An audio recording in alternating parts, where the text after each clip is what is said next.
Forum FM. Radio Forum FM 105.8. Soyez les bienvenus à la radio Forum FM. Nous vous remercions, nos auditrices et auditeurs. Radio des droits de l'homme au service des auditeurs. Radio Forum FM, accueille des hospitaliers. Maxime Chancé vous aime bien. Droits de l'homme, c'est votre radio. Soyez à l'écoute aux émissions de droits de l'homme. Soyez les bienvenus aux émissions Forum Télé. Nous vous remercions, nos chers téléspectateurs. Télé de droits de l'homme au service de la nation. Bienvenue à toutes et à tous. Bonjour Fernand Mathias Ndala, comment vas-tu? Oui, ça va très bien, maître Masego Tekte. Oui. Ça fait un bout de temps que nous n'avons pas eu à parler sur Radio Forum. Et voilà, aujourd'hui, c'est une bonne occasion pour nous de parler de ce qui se passe. Ça tombe bien, enfin, nous allons parler de notre Sassou national, le grand baladeur, qui a eu sa photo aux côtés des grands dictateurs du monde, ceux qui négligent le respect et l'application des droits de l'homme. On va parler de Sassou peut-être, ou de cette situation, parce que Sassou s'est fait inviter à la démonstration de la force faite par la Chine, du dictateur Xi, face au monde libre, respectueux des libertés et de la dignité de l'individu, lors de la célébration du 80e anniversaire de la fin de la guerre et surtout du 70e anniversaire de la fondation de la République populaire de Chine. Parce que les gens oublient que ce sont pratiquement les deux dates. En tout cas, le président chinois, Xi Jinping, a accueilli ce mercredi 3 septembre le président russe, qui est un dictateur, Vladimir Poutine, et l'autre dirigeant nord-coréen, le dictateur Kim Jong-un, à Pékin. Ils ont tous assisté en compagnie d'une vingtaine de dirigeants étrangers, dont Denis Sassou Nguesso, l'éternel voyageur, à ce grand défilé militaire que je vous fais passer à l'écran, commémorant donc la fin de la Seconde Guerre mondiale. Alors, je ne sais pas, qu'est-ce que tu en penses, qu'est-ce que tu dis? Oui, maître, on vient de voir la démonstration de la Chine comme une grande puissance qui soit veut dépasser les États-Unis, parce que tout ce que nous entendons, c'est un sommet anti-occidental, anti-liberté, et que ce sommet, la Chine veut démontrer qu'il est d'arriver à une grande puissance mondiale. Et en même temps, la Chine s'adresse au Japon en disant que à l'époque, en 1931, vous nous avez occupés, vous avez ce que vous avez fait, mais après, avec la détermination du peuple chinois, nous nous sommes libérés. Nous ne sommes plus au moment où le Japon nous attaquait. Maintenant, nous sommes la puissance qui domine même le Japon. Et donc voilà. Donc c'est cela, quoi. C'est cela qui se passe. Et puis surtout, pour Denis Sassou Nguesso qui est en quête de légitimité, parce que il a épuisé sa légitimité au Congo-Brazzaville, tout en étant un roi mort, parce que rien ne peut plus se passer avec cet homme-là, et qu'il renoue les anciennes relations comme à l'époque de la guerre froide. C'est quelqu'un qui est nostalgique de cette période. En fait, il accompagne aussi la Chine, qui démontre sa force par rapport aux autres à l'Occident, dont on sait que le pouvoir de Sassou Nguesso vient de l'Occident. Ce ne sont pas des gens de l'Est, puisqu'il n'y a plus quelque chose chose de l'Est qui est en lui. Puisque l'on sait, les autres pays aiment leur peuple. Ils se sont rendus puissants par rapport à la capacité de leur peuple. Mais lui, il a réduit le peuple, il ne peut pas être capable de faire quelque chose d'autre. Oui, Donc, oui, mais bien sûr. En tout cas, comme vous pouvez le voir sur ces images, Sassou Nguesso, qui était au 6e rang, il s'est faufilé pour se retrouver au 2e rang derrière le dictateur coréen qu'il a toujours dénoncé, comme il a écrit dans son livre Le fleuve, le manguier et la souris. Alors je vais peut-être retrouver ce passage où il fustige le dictateur coréen.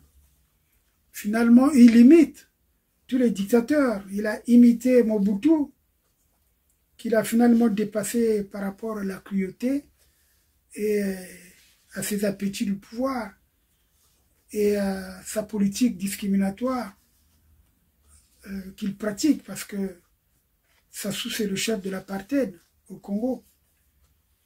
Celui-là même qui incite tous les dirigeants africains à faire comme lui. C'est pas pour rien qu'il s'appelle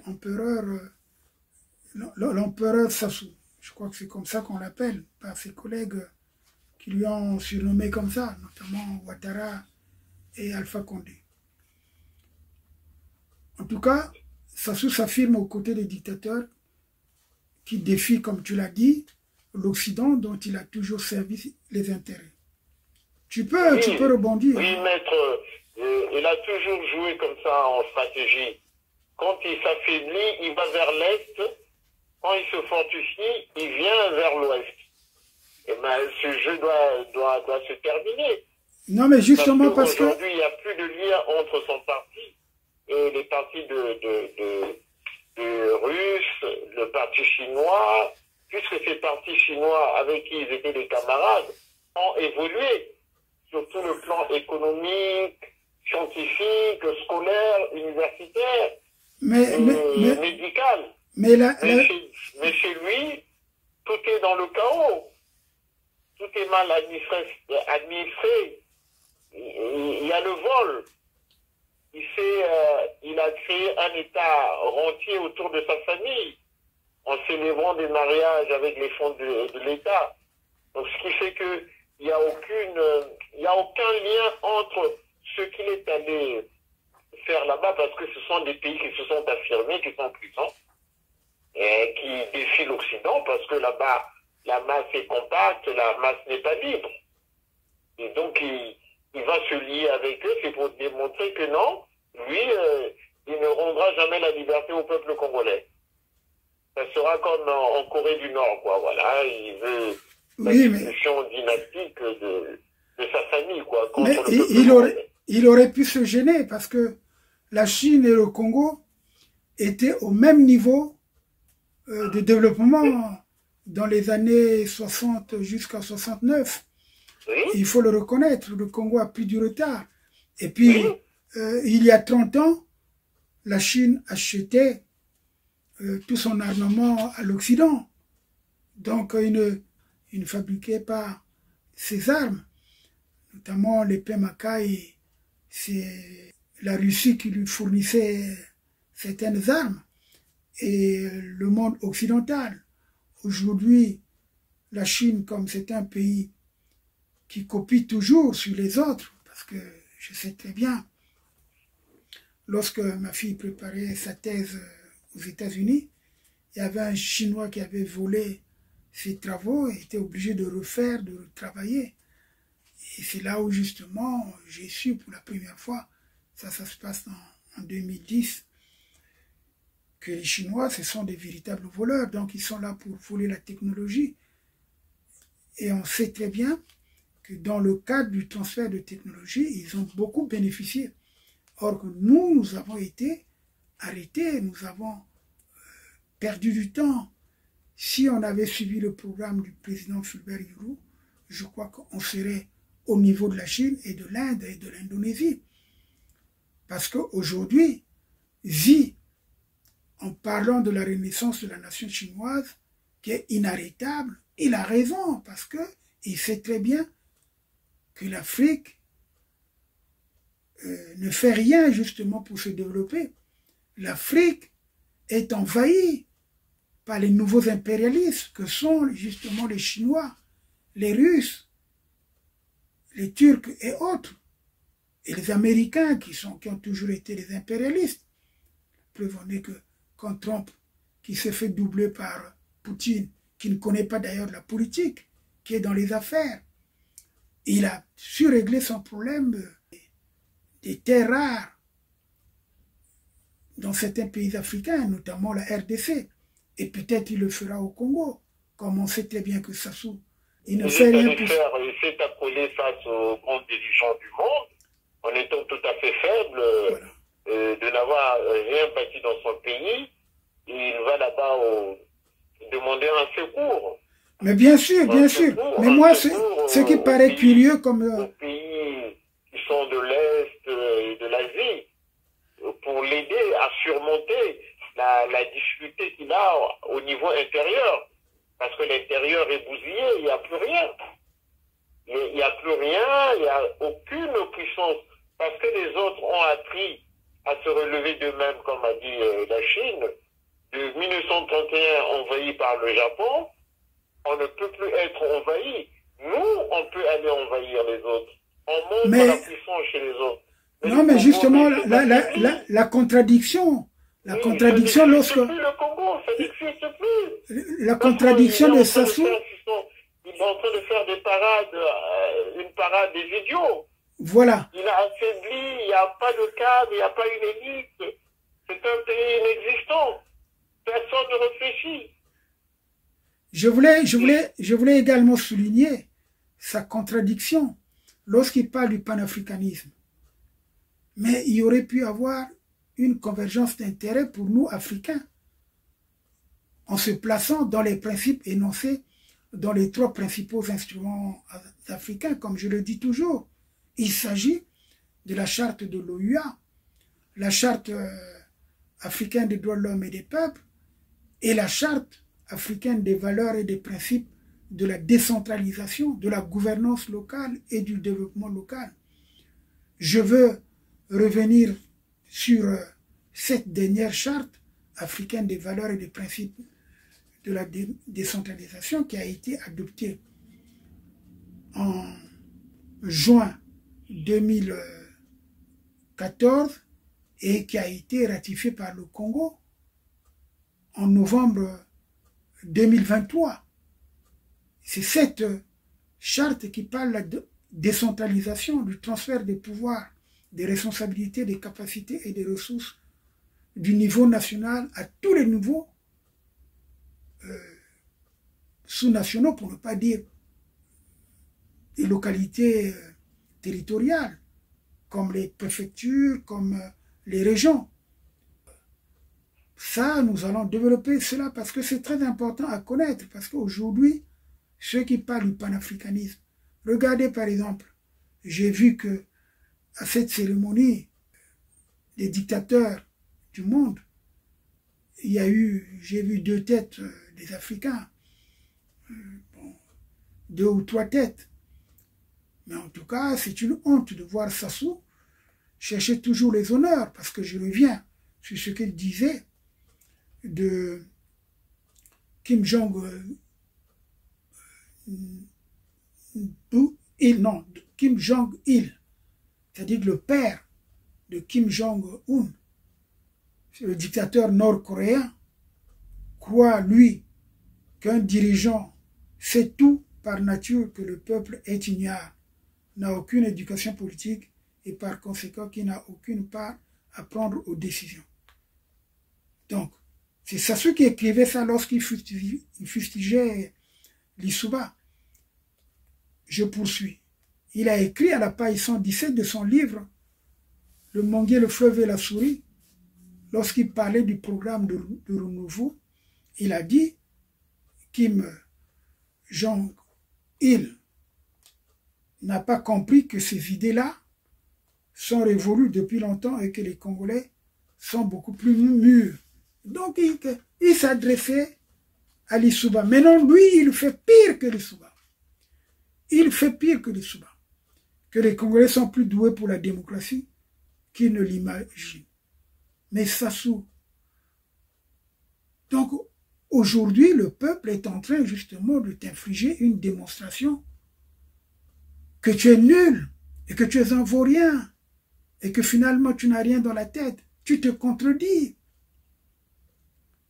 Tu aurais pu partir en 2016 tranquillement. Les 10 années que tu as pu prendre là, les 9 années et l'emprisonnement des cadres, des leaders politiques comme le général Mokoko, André Okombi Salissa, et la mort de Parfait Kourila, on n'aurait pas pu vivre tous ces événements. En tout cas, je te laisse le temps de conclure. Oui, maître, un homme qui affaiblit sa nation ne peut pas aller au-delà des autres nations pour lancer un message, parce que il ne peut ni lancer un message, parce que ce qu'il fait, ce sont ces pays qui sont là, sont aussi des pays impérialistes, qui vont vers la conquête. Voilà. Aujourd'hui, on a vu qu'il est allé signer avec la Russie un contrat de la construction d'un oléoduc au Congo-Brazzaville, mais c'est un contrat léonien. Voilà. Donc il fait des choses par rapport à lui, mais pas par rapport à la nation congolaise. Ce qui fait que cet homme a affaibli tous les Congolais. Les Congolais sont dans une faiblesse incroyable. Donc on ne sait même pas comment va subsister ce peuple dans l'avenir, dans 3 ans. Donc, oui, mais c'est-à-dire que c'est un danger pour le peuple congolais. Ce qu'on ne comprend pas, c'est que... Le Congolais doit se libérer de cet homme parce que partout où il va pour quelque part, c'est comme... c'est quelqu'un qui pue, quoi. On dit, mais on ne veut pas être avec cet homme-là. Le sort qu'il réserve à son peuple n'est pas meilleur. Donc tous ceux-là, les Poutine et les autres, ont fait grandir leur peuple, quelle que soit la dictature qu'ils ont, hein, mais ils ont élevé leur pays, parce que pour élever leur voix, ils doivent élever leur peuple. C'est le peuple qui élève le pays. Parce que Sassou ne peut pas élever le pays. Il faut que les citoyens congolais élèvent le pays pour que le pays soit assez fort. C'est ce que avait dit le discours de 15 août 1960, Malraux, à Brazzaville. Il a dit non, pour exister, un peuple doit être libre, un peuple doit bâtir l'État. Alors qu'au Congo, on n'a ni bâti l'État, il n'y a ni liberté, et aujourd'hui, il a laissé les jeunes populations des quartiers nord à s'entretuer entre eux. Il ne les a pas éduqués. Anxu Yulo, quand il est arrivé, avec l'indépendance, il a encadré les jeunes, il a annoncé à 17 km l'instruction civique. Ça a permis à tout ce monde d'avoir un métier, tout ça. Et c'est ça qu'il devait faire. Il est incapable, il donne des machettes aux jeunes de s'entretuer entre eux.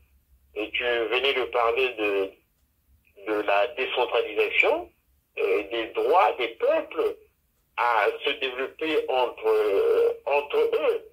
Ce qui fait qu'on en parle maintenant en Afrique, c'est un problème urgent. Si on veut éviter la famine demain, il faut une réorganisation interne de nos États.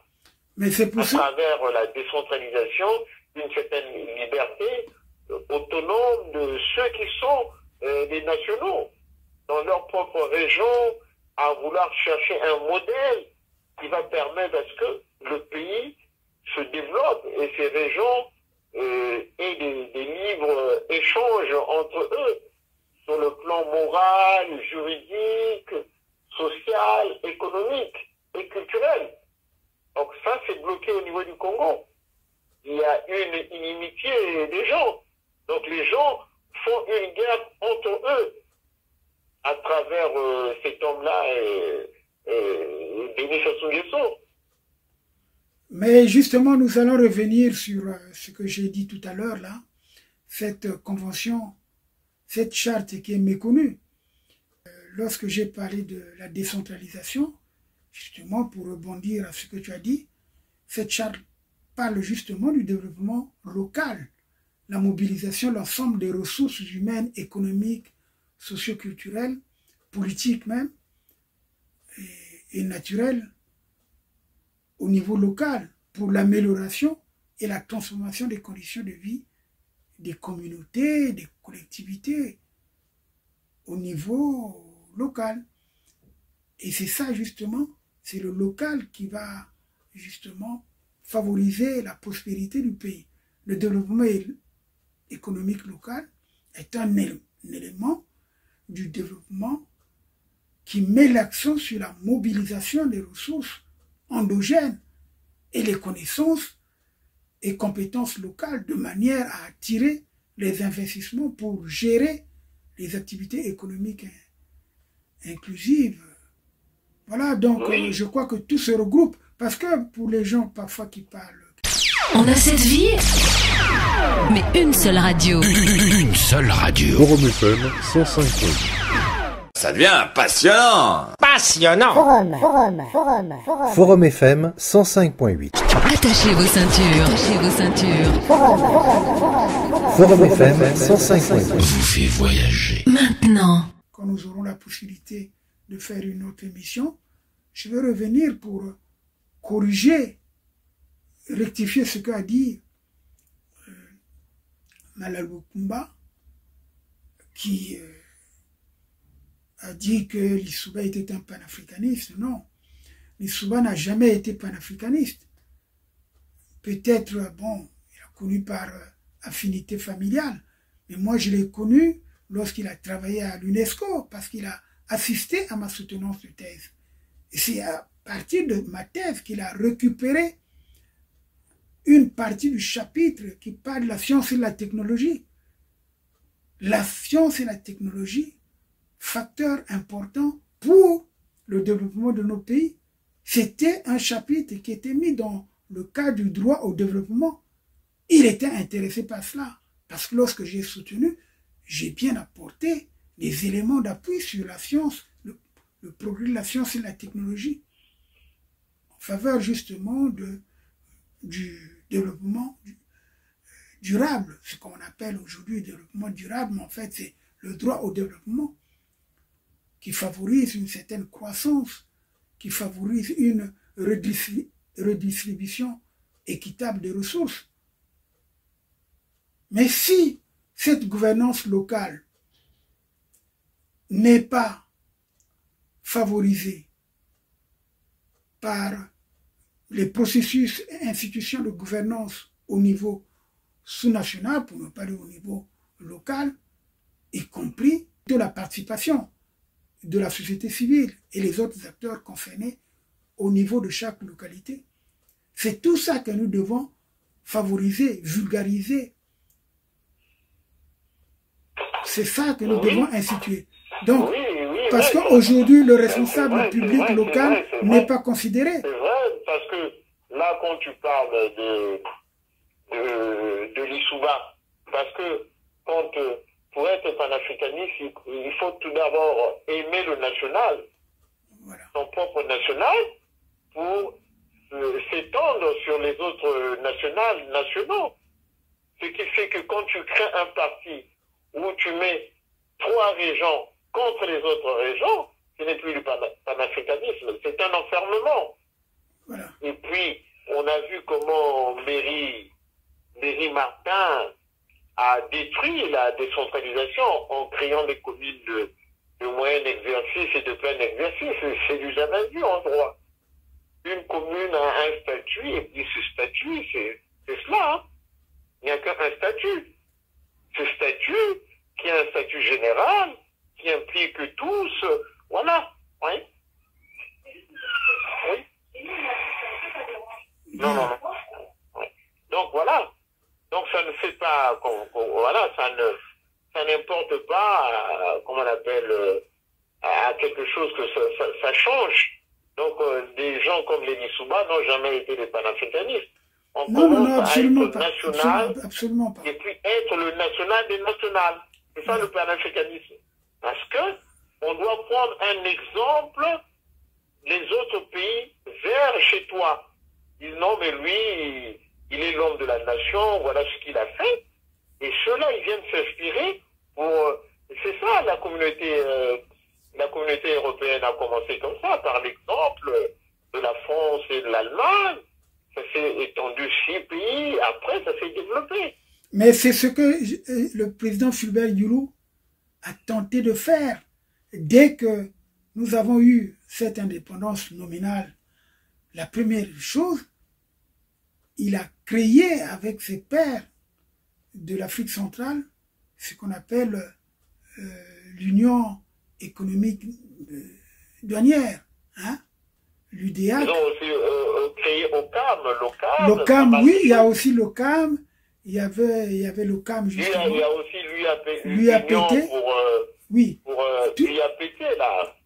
Toutes ces organisations sous-régionales, c'était justement pour mettre tous nos efforts en commun pour que nous sortions de cette domination impérialiste, pour ne pas dire coloniale. Oui. Or, quand Lissouba, par contre, réfléchit de travers, puisque lui, il a parlé de la tribu-classe.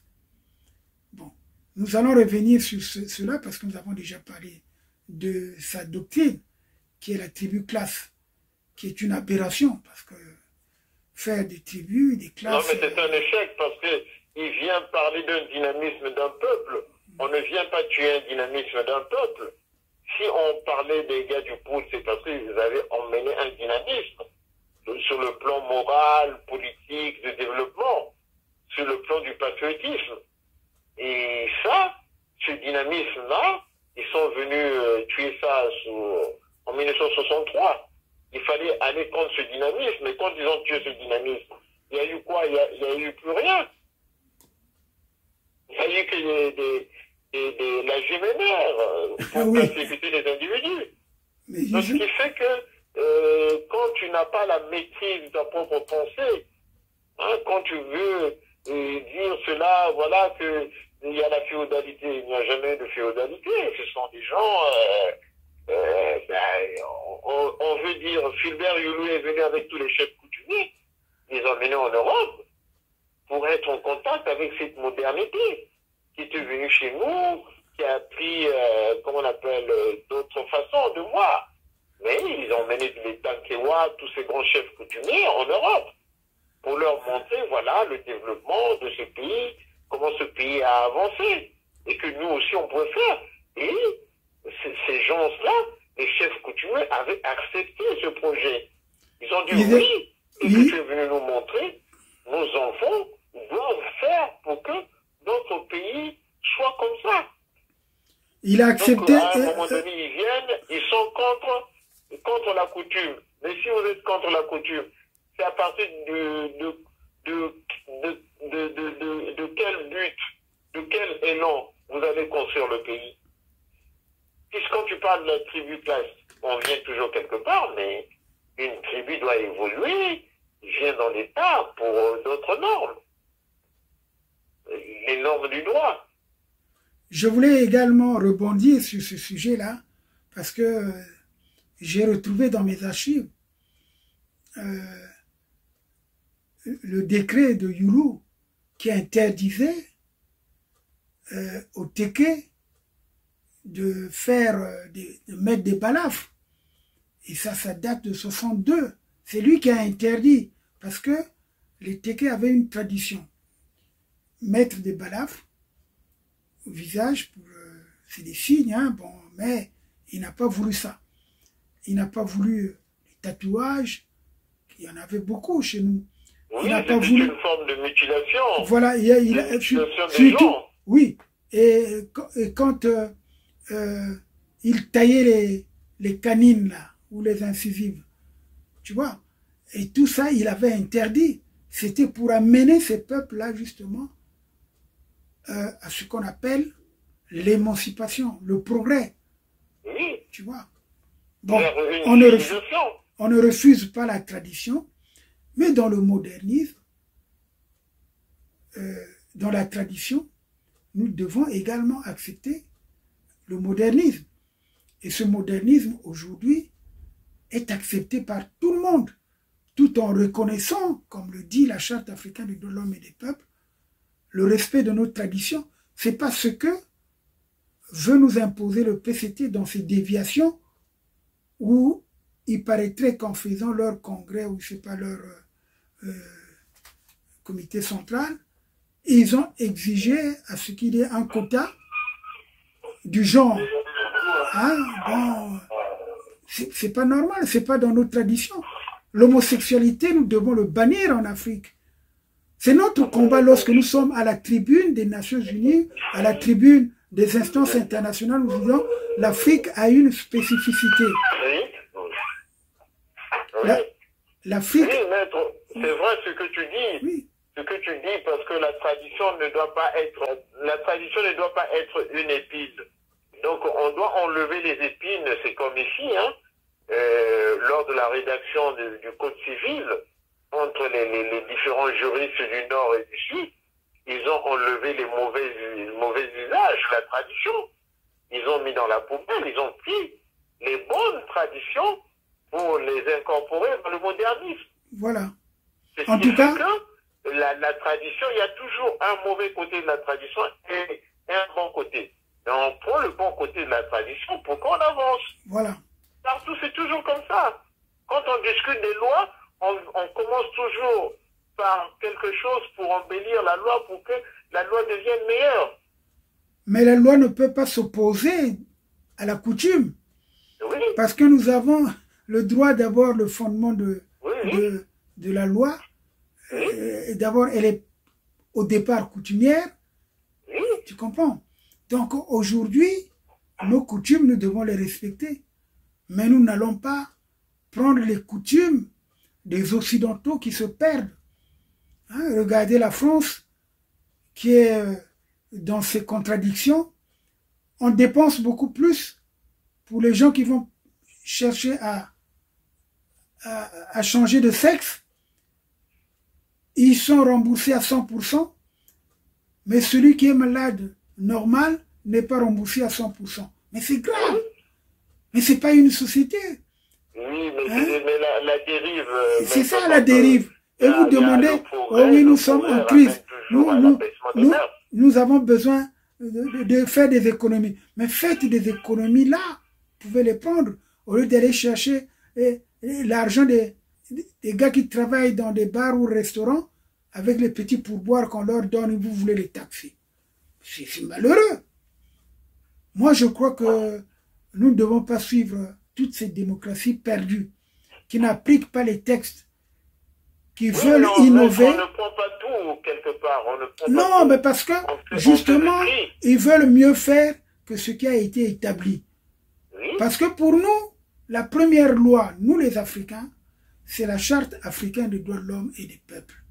Et c'est ajouté la Charte africaine des valeurs et des principes de la décentralisation et de la gouvernance locale.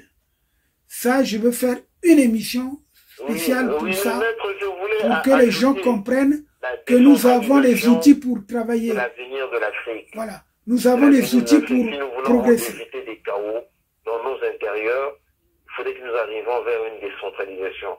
Voilà. Là, on a attaqué le pôle. Le pôle n'a plus de liberté. Une tribu qui va attaquer le pôle, qui empêche le pôle d'avancer. Mais pendant ce temps, le pôle n'attaque pas cette région. Donc cette région est libre, mais est incapable d'avancer. Parce que il n'y a pas la dynamique des gens. C'est ce qu'on appelle le dynamisme que Issouba disait la tribu classe. C'est le dynamisme d'un peuple. Un peuple doit être dynamique. C'est pas un peuple qui doit être voleur, un peuple qui vient affaiblir tout le groupe social, toute la collectivité en volant, en faisant des fêtes, des mariages et tout ça. On gaspille l'argent. Regardez par exemple. Bon, moi j'ai discuté avec quelqu'un. Bon, il m'a dit oui, mais Oyo se développe, on a construit des trucs, mais Oyo ne se développe pas. Parce que se développer, c'est quoi? Quelles sont les unités de production qu'ils ont, qui peuvent leur rapporter l'argent? Demain, quand la source va tarir, la source où ils vont voler l'argent, ils vont prendre l'argent qui leur permettent justement de construire quelques bâtiments, des maisons qui sont à eux, des salles de cinéma qui n'en a pas à Brazzaville, alors qu'à Oyo on trouve. Mais la salle de cinéma va rapporter quoi? C'est peut-être les enfants qui sont sur place, qui vont peut-être s'instruire, ceux qui n'ont pas de télévision chez eux et tout. Mais en attendant, il y a autre chose à faire pour le développement de notre pays. Aujourd'hui, moi je me bats pour qu'on remette les internats en place, pour qu'on redistribue les bourses aux élèves dès la 6e. L'école, l'enseignement fondamental est gratuit. L'élève qui est scolarisé, il faudrait que dès la maternelle jusqu'en terminale, il soit pris en charge par l'État. Pour nous, nous allons dissoudre les écoles privées, sauf les écoles confessionnelles, comme je l'ai dit, qui sont des écoles subventionnées, qui sont des écoles qui ont une mission d'éducation, justement, en collaboration avec l'État. Nous avons fréquenté dans des écoles privées qui étaient des écoles confessionnelles. Et nous n'avons jamais payé un seul centime. Il n'y a que peut-être au dernier moment, on faisait payer l'assurance. Et l'assurance n'était pas chère. Et l'assurance était vraiment respectée. Et lorsque tu avais une situation qui nécessitait une couverture sociale, l'assurance prenait ça en charge. Il faut se dire aussi, on ne paye pas les médicaments. Donc il faut remettre ces secteurs-là en valeur. Parce que l'argent, tout l'argent qu'on encaisse, va où? Ces grosses enveloppes budgétaires qui sont établies par chapitre, la santé, l'éducation, le transport, le sport, la culture, tout ça là. Les pauvres artistes qu'on a exploités pendant des décennies, ils se retrouvent sans pension, sans retraite, sans compter que leurs droits d'auteur sont confisqués par le département de la culture. Ils ont déplacé les accords qu'ils avaient avec la SACEM pour qu'eux, ils gèrent nos artistes, mais ces artistes-là sont malheureux. Certains sont devenus pratiquement des mendiants. Ce n'est pas normal. Alors que nous avons suffisamment d'argent, nous avons suffisamment de moyens. Le premier budget de Marien Ngouabi, lorsqu'il a pris le pouvoir chez Massamba Deba, c'était de 21 milliards. Sur la base de 21 milliards, aujourd'hui, nous avons un budget de plus de 2000 et quelques milliards. C'est pas normal qu'on ne puisse pas réaliser le programme qui est consacré justement au développement du pays. Oui. Comment peut-on... Mais c'est un pouvoir incapable, ils n'ont pas été éduqués, comment peut-on favoriser ce genre de politique? Vous volez, vous mangez, vous ne pensez pas à l'avenir. Les 14 000 milliards, soit 10 ans de générations futures, on en voit, il n'y a aucune trace. Les bouillards là seraient des gens arrêtés. Hein? Dans des pays développés, seraient arrêtés tout le monde. Hein? Les kikis. Une escroquerie idéologique que nous retrouvons dans un pays où il n'y a pas de cadre. Ces gens qui ne peuvent pas tracer un cadre légal qui le respecte, mais ils n'ont pas la culture. On ne peut plus s'en tenir à eux. Il faut effacer cela dans la vie. Il faut effacer ce genre de choses dans la vie. Ce sont des gens qui ne peuvent pas nous gouverner. Ce qu'ils font, ils font passer le temps à la population. Pendant plus de 40 ans, ils n'ont rien fait. Que voulez-vous qu'ils fassent encore? Hein? Le verdict est là. C'est la chute totale du pays. On ne peut rien tirer d'eux. Ce sont des bois morts. On sait comment on fait le bois mort, hein, on le brûle. Bien sûr, bien sûr. Donc il n'y a plus rien. Ce qui fait que, comme on est en train de dire, il faut penser à la charte dont tu disais, à tous ces principes nouveaux qui vont élever le peuple, qui vont... L'Afrique a les meilleurs instruments. Les régions vont se développer avec les populations qui sont dans ces régions et qui ne vont plus penser au tribalisme. Qui ne vont plus penser au tribalisme, ces régions. Ne vont plus penser au tribalisme. Qui vont agir selon les méthodes les plus élevées. C'est ça. C'est ça, parce que si les gens sont en train de bien travailler dans leur région, ils seront déjà éduqués par rapport à l'État, ils savent comment, voilà, les besoins, voilà, et ils vont aimer, ils seront des citoyens. Donc le problème tribal ne viendra pas se poser au niveau du centre de l'État, au niveau de l'État. Parce que celui qui viendra sera déjà civilisé dans sa propre région, à administrer sa région, à voir comment on fait, voilà, à s'élancer avec les autres régions. Donc voilà, donc maître, c'est ce que je pense. Oui, nous allons poursuivre ce débat. Développer cela. Nous allons poursuivre ce débat plus tard parce que oui, donc voilà. Justement, c'est en rapport. C'est en rapport. Nous sommes arrivés à épuiser vraiment ce qu'on avait à dire avec ce chef de l'État qui se promène comme ça, qui fait un défi à l'Occident, et du fait qu'ils n'ont pas été soutenus pour la candidature à l'UNESCO, pour eux trouve que voilà, c'est cela, il faut aller contre l'Occident. En allant contre l'Occident, il va se retrouver à l'autre bout du monde, autour de Poutine. Mais en fait, l'élection d'un Congolais, je dirais. À ce moment-là, il n'apporte rien à notre population. Voilà, aujourd'hui, la coopération chinoise au Congo n'a pas apporté un bond en avant. Donc, nous pouvons critiquer la coopération entre la Chine et le Congo. Ça a créé un grand déficit.